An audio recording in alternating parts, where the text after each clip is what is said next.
संचिता उगाले नालासोपारा ईस्ट में रहा करती थी। टीवी इंडस्ट्री से लेकर छावा फिल्म तक में उन्होंने काम किया था, अहम किरदार निभाया था छावा फिल्म में।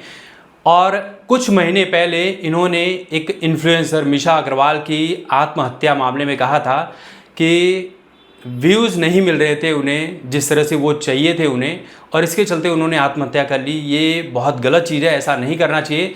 लेकिन उस वक्त संचिता को नहीं पता था कि कुछ महीनों के बाद वो खुद भी आत्महत्या कर लेंगी। संचिता उगाले जो थी, ये अपने घर में थी बहन के साथ। बहन कुछ काम के लिए घर से बाहर जाती है और इसी बीच वो आत्महत्या कर लेती हैं। आत्महत्या की खबर आते ही पूरी इंडस्ट्री में आप कह सकते हैं कि तहलका मच जाता है कि ऐसा कैसे हो गया।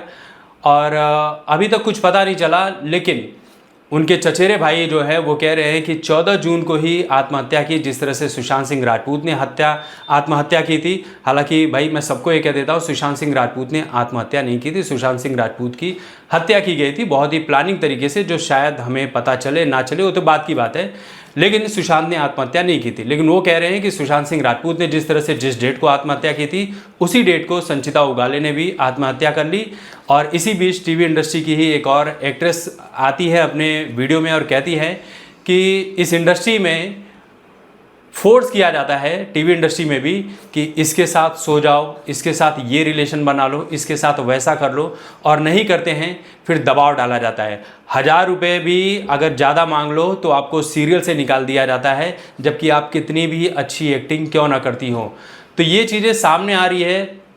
कुछ लोग कह रहे हैं जो सुशांत सिंह राजपूत के साथ हुआ था वही संचिता उगाले के साथ भी इस इंडस्ट्री में हो रहा था। उनके साथ बहुत गलत चीज़ें हो रही थी। हालांकि सबूत के तौर पर वहाँ पर उनके घर में ना कोई सुसाइड लेटर मिला, ना ही ऐसा कोई सबूत मिला, और ऐसी कोई चीज़ नहीं मिली जिसके चलते ये कहा जा सके कि उन्होंने आत्महत्या क्यों की। लेकिन आत्महत्या की है, और हर आत्महत्या करने के पीछे एक छुपा हुआ कातिल होता है, जिसके बारे में शायद कभी पता ही नहीं चल पाता है। आप कितनी भी कोशिश कर लीजिए, पता नहीं चल पाता है, और पता चल भी जाता है तो उस चीज़ को प्रूव करते करते पूरी ज़िंदगी निकल जाती है।